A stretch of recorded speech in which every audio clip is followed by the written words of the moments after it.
सकाळ सकाळी घरी बरं का एक म्हातारा आलं, शेजारचं आहे, भक्ती संप्रदायामधलंच आहे. मला स्नान वगैरे केल्यानंतर अगोदरच येऊन बसलं होतं. पूजा वगैरे माझी झाल्यानंतर मला म्हणायला लागलं, मग महाराज म्हणलं बोलायचं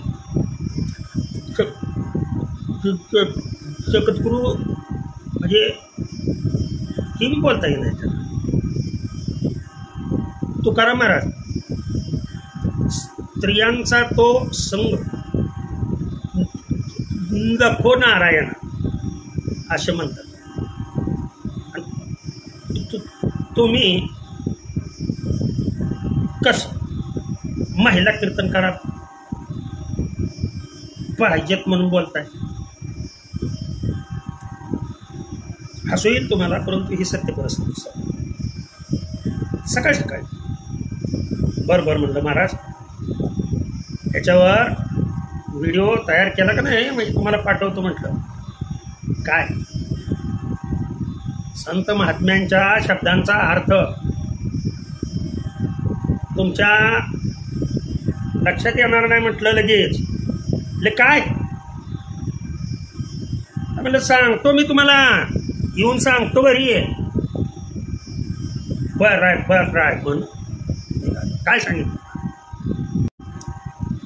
शंका बरोबर आहे की स्त्रियांचा तो संग नको नारायण. खरं का? स्त्रियांचा तो संग अभंगच असा आहे. स्त्रियांचा तो संग नको नारायण,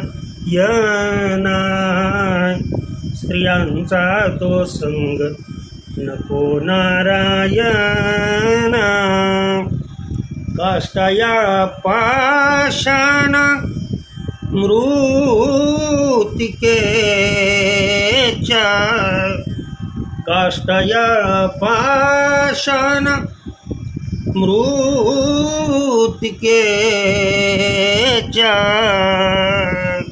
नाठवे हा देव नगडे भजन, नाठवे हा देव नगडे भजन.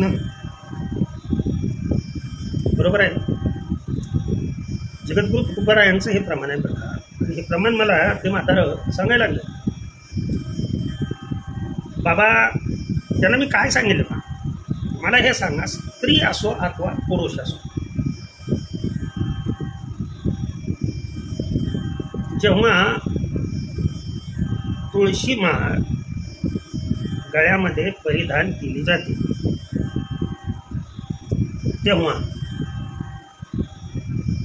तेव्हा विष्णू भक्तीसाठी तो पात्र झाला. बरोबर आहे. मग विष्णू भक्ती करण्यासाठी त्याला जर अधिकार दिला असेल तर त्याचं पूर्वीचं जीवन राहिलं कसं ना? तो स्त्री आहे का पुरुष आहे हे राहिलं का? विष्णुमय जग वैष्णवांचा धर्म. तुम्ही तोंडाने मस्ती कशाला बडबड करताय? आणि तुम्ही अनुभव न घेता शब्द पांडित्य गाजवून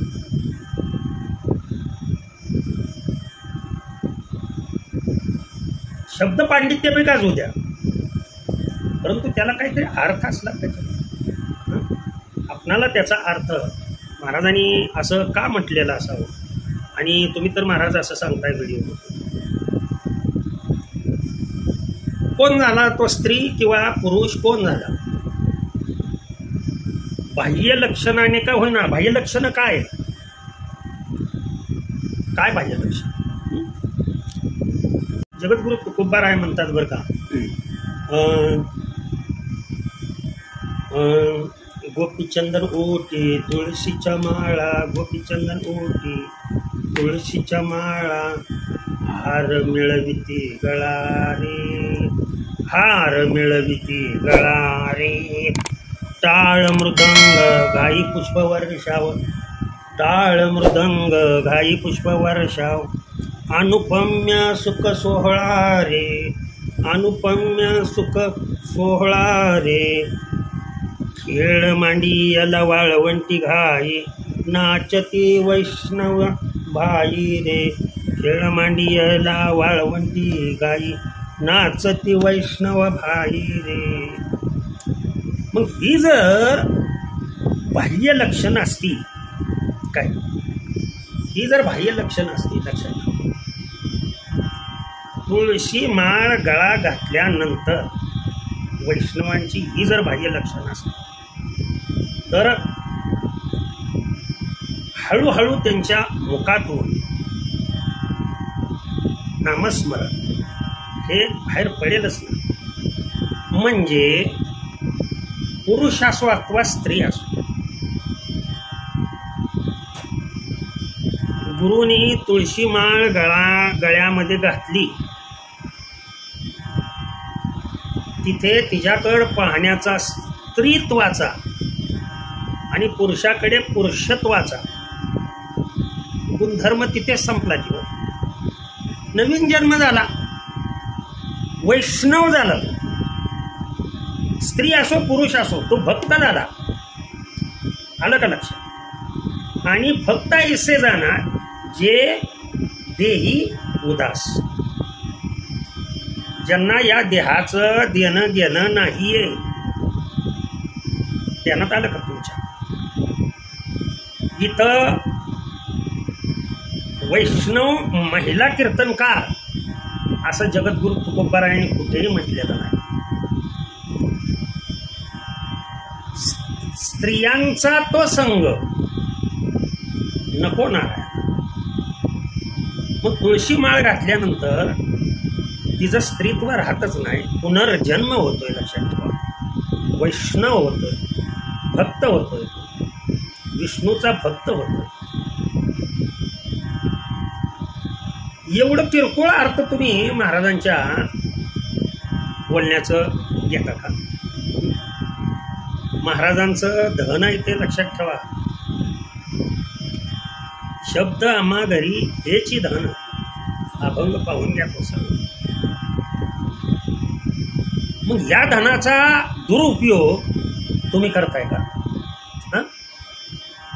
आणि पुन्हाही म्हणा, पुन्हाही नीट लक्ष द्या, पुन्हाही पुढे अतिशय महत्वाचा दृष्टांत महाराजांनी दिलाय बरं का. जर परमार्थामध्ये यशस्वी व्हायचं असेल, मी सिद्धांत दृष्टांत देतो म्हणजे पुराव्यासह देतो.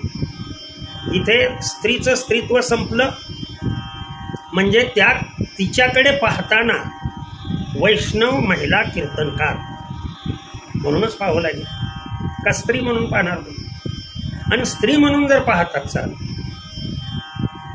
तर तुम्ही परमार्थ करण्यास लायक नाही. तुम्ही चांबड्याच्या दृष्टीनं जर पाहत असाल, जगद्गुरु तुकोबारायांच्या भाषेत जर सांगायचं म्हटलं तर ज्ञानमय दृष्टी जोपर्यंत तुम्हाला येत नाही तोपर्यंत हे भेदा भेद भ्रम अमंगळ. एकदा वैष्णव झाला ना, गळ्यामध्ये माळ घातली ना, मग तू स्त्री आहे आणि तू पुरुष आहे.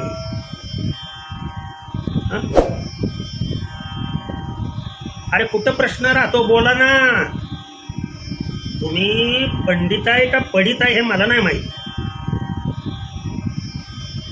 आणि त्याचं देणं घेणंही नाही मला. परंतु जे तुकोबारायांच्या अभंगाचा अर्थ, अपेक्षित अर्थ जो तुकोबारायांना अपेक्षित आहे, तो अर्थ मी सांगण्याचा प्रयत्न करतो. पुन्हा पुढेही बरं का, या स्त्रीबद्दलच महाराज बोलले. काय बोलले पहा. परद्रव्य पर नारी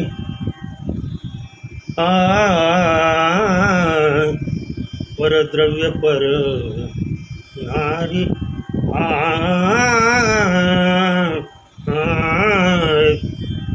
परद्रव्य पर नारी. इथंही नारी म्हणलेलं आहे. आणि नार हा शब्द कुठे वापरला जातो, नार हा शब्द कुठं वापरला जातो लक्षात आलं? हे सर्वांना माहीत आहे. काय तिकडं नर्तकी करणारी ती नार, शृंगार करणारी ती नार, आणि यांचा विटाळ, यांचा धरी विटाळ, यांचा धरी विटाळ, विटाळ साधने तरी हीच दोन्ही, साधने तरी हीच दोन्ही. दम लागतो म्हणतात. त्यामुळे बऱ्याच जणाला असं वाटतं की महाराज सोंग आणतात. सोंग नाही बाळांनो, माझ्या वयात आला ना म्हणजे लक्षात येईल. थोबाडावर सुरकुत्या पडल्या आणि माकडावानी थोबाड झालं म्हणजे कळेल. आणखीनही या वयामध्ये माझा मी मोठेपणा अजिबात नाही येत, परंतु जे टीका करतात, नावे ठेवतात, त्यांच्यासाठी मी आवर्जून सांगू इच्छितो. परद्रव्य, परनारी, नारी म्हणते, आणि तिथे स्त्रियांचा किंवा स्त्रीचा तो संग नको नारायण. आणि मी बोलतोय वैष्णव महिला कीर्तनकारासाठी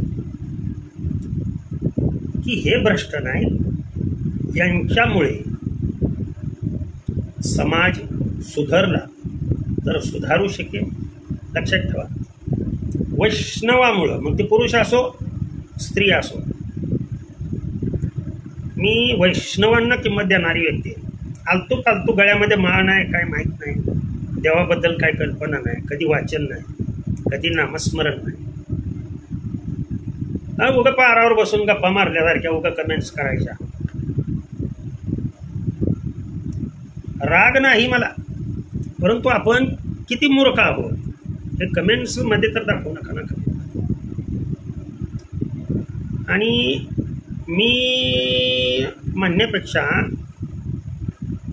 भगवंतानी तेवढी जेव्हा आपल्याकडं नवे नवे तो सदैव आपल्या चित्तात वसलेला असतो, त्यावेळेला फक्त सत्य बोले माझी वाच हेच बाहेर पडतं. असत्य शब्द या वाचेतून जसं मला कळायला लागलं तेव्हापासून आई असो, वडील असो, बहीण असो, भाऊ असो, चुकलं की चुकलं, पत्नी असो, मुलगा असो, नातू असो, कोणी असो, चुकला की तो चुकलाच. भेदभाव अजिबात नाही, भेदाभेद भ्रम अमंगळ. वैष्णवांचा जो गुण आहे तो गुण अंगी बाळगून वैष्णव महिला कीर्तनकाराकडे पहा. तरीही बऱ्याच जणांच्या मनात शंका येते, महाराज ठीक आहे तुम्ही म्हणताय ठीक आहे, परंतु जे ऐकायला येणाऱ्या स्त्रिया त्यामधल्या बऱ्याच जणी माळकरी नसतात ना, मग त्या स्त्रिया दिसल्यानंतर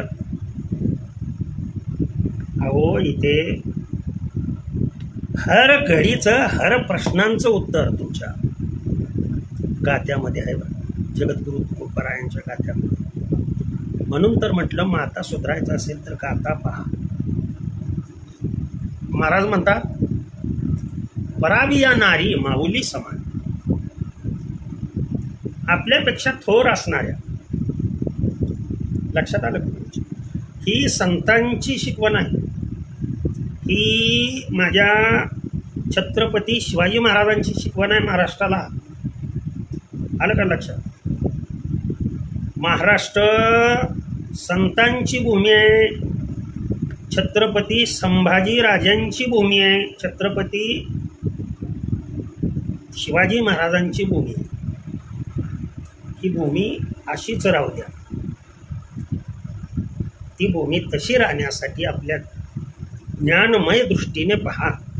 आपल्यापेक्षा मोठी असेल तर माते समान जावी, आपल्या वयाची असेल तर बहिणी समान किंमत द्या. आणि छोटी असेल महिला कीर्तनकार किंवा एखादं छोटंसं बाळ कीर्तन करतंय, लक्षात आलं, त्याला देवाघरचं फूल समजा, देवाघरचं फूल. आणि हे जोपर्यंत, ही दृष्टी जोपर्यंत तुमच्याकडे येत नाही तोपर्यंत हजारो कीर्तन करा, प्रवचन करा, रात्रंदिवस नामस्मरण करा, ही दृष्टी जोपर्यंत बदलत नाही तोपर्यंत सृष्टी बदललेली दिसणार नाही. पुन्हा एकदा सांगतो की या महाराष्ट्राला सुसंस्कृत बनवू शकतात फक्त आणि फक्त वैष्णव. तिथे स्त्री आणि पुरुषाचा प्रश्न येत नाही. आलं तुमच्या शंकेचं योग्य तऱ्हेने माझ्या बुद्धीला जसं वाटतंय, भगवंताची जशी इच्छा आहे तसं मी सांगण्याचा प्रयत्न केला. रामकृष्ण हरी, विठ्ठल केशव.